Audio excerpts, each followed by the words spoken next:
Бажаю здоров'я, шановні українці і українки. Провів ставку, був детальний аналіз російського удару сьогоднішнього і застосування нашої ППО. Зазвичай після масованих атак ми робимо такі розбори бойових операцій, ми виявляємо слабкі місця, а також досвід, який заслуговує на поширення.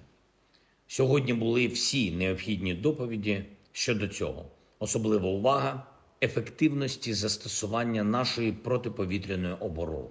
Загалом росіяни використали більш ніж 260 засобів повітряного нападу у цьому ударі: крилаті та балістичні ракети, ударні дрони. Нашим військовим вдалося відповісти на удар максимально професійно. Я хочу подякувати кожному підрозділу, всім задіяним службам, всім нашим воїнам. Як і завжди, удар відбивали комплексно. Зокрема, застосовували винищувальну авіацію F-16 та французькі «Міражі», які сьогодні проявили себе дуже добре. Еммануеле, дякую. Хочу відзначити всіх наших пілотів-винищувачів, наших вертольотників Сил оборони України, наші підрозділи РЕБ та мобільні вогневі групи нашої армії, окремо підрозділи 160-ї зенітної ракетної Одеської бригади, 208-ї зенітної ракетної Херсонської бригади і 540-ї зенітної ракетної Львівської бригади. Молодці, воїни! Дуже активно працюємо і над тим, щоб не допустити жодних дефіцитів у постачанні і для захисту життя. Міністр оборони України Умєров зараз знаходиться фактично у безперервному відрядженні, постійно на зустрічах і в комунікації з партнерами заради нових пакетів підтримки. І протиповітряна оборона – це, звісно, перший пріоритет.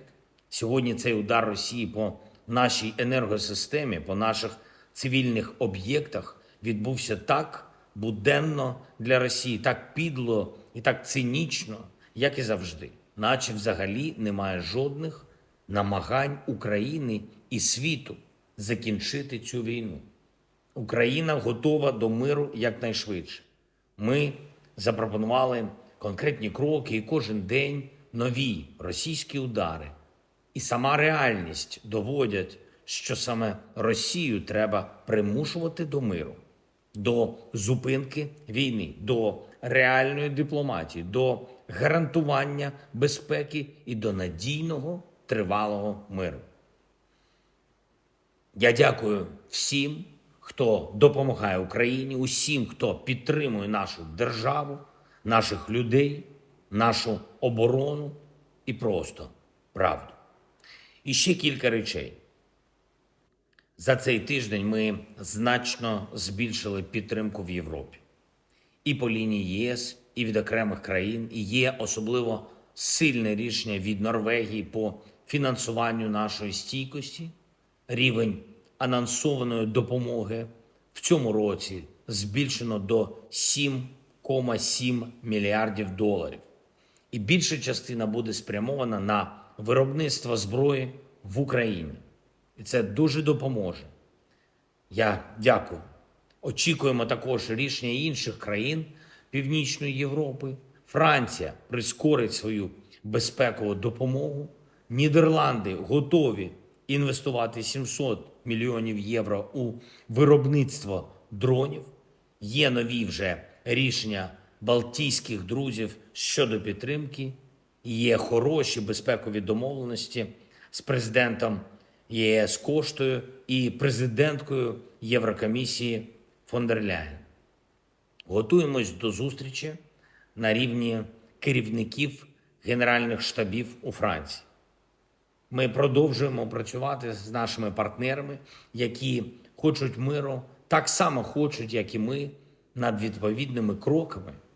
І наступного тижня буде дуже багато роботи тут, в Європі, з Америкою, в Саудівській Аравії. Ми готуємо зустріч, щоб прискорити мир і зробити сильними основи безпеки. Сьогодні увесь день на різних рівнях триває найбільш інтенсивна робота з командою президента Трампа за весь час. Багато дзвінків, тематика зрозуміла, мир якнайшвидше, безпека якнадійніше. Україна налаштована максимально конструктивно. Дякуємо всім, хто нам допомагає. Слава Україні!